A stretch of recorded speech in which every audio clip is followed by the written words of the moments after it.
Praise lord హల్లెలూయా. నేను మీ Gnanasundari voice of justice అండి.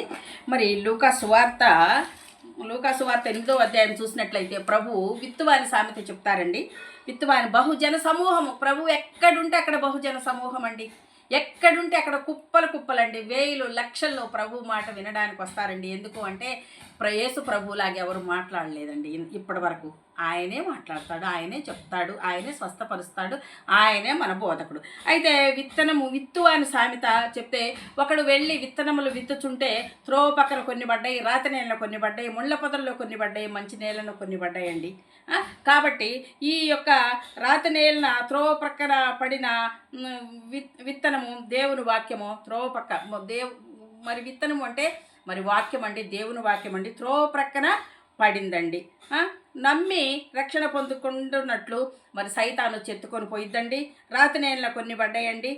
సంతోషంగా అంగీకరిస్తారు కానీ మరి వేరు లేనందున అవి వెండిపోతాయండి. మరి దేవుడి వాక్యము వింటారు బాగానే, కానీ ఫలింపనివ్వరు మరి హృదయంలో కదండి. మరి ధన భోగాలతో ఆశలతో మరి ఉంటారండి. అట్లనే మరి దేవుడి వాక్యము మరి నూరంతలుగా ఫలించిందండి. మరి పిట్టలు పిట్టలు కూడా వచ్చి మరి ముళ్ళ పొదల్లో పడితే ముళ్ళు అణిచివేశాయి. కాబట్టి 1000 100 మంచి నేలన పడిన విత్తనము మరి ఫలిస్తుందండి. మనము కూడా మరి మంచి నేలలాగా మనం ఉండాలండి.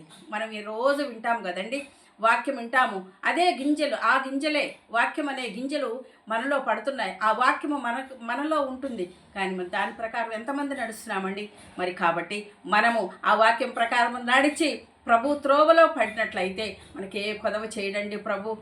ఏది కూడా మనం అడిగింది ఏది కూడా ఆలస్యం అవుతుందేమో, కానీ మరి జరగకుండా అయితే ఉండదండి. అది మన హృదయ రహస్యాలను ఎరిగిన దేవుడు మనకి మేలే చేస్తాడు, కానీ కీడు చేయడండి. ఈ సైతాను ఎత్తుకొని పోతుంది, మనకి దురాశలు కల్పిస్తుంది, ఈర్ష అసూయలు కల్పిస్తుంది, మరి ఇంకొకళ్ళ నాశనాన్ని కోరుకుంటుంది, మరి ఇంకొకళ్ళ సొమ్మును ఆశిస్తుంది. మన హృదయం అన్నిటికంటే మోసకరమైంది కదండి.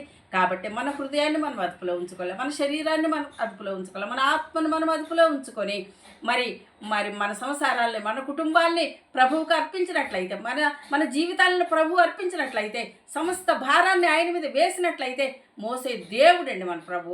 మనకి ఆశ్రయం కల్పించేవాడండి, మన విమోచకుడండి, మన రక్షణ దుర్గమండి, ఆయన మన కొండ కోటండి.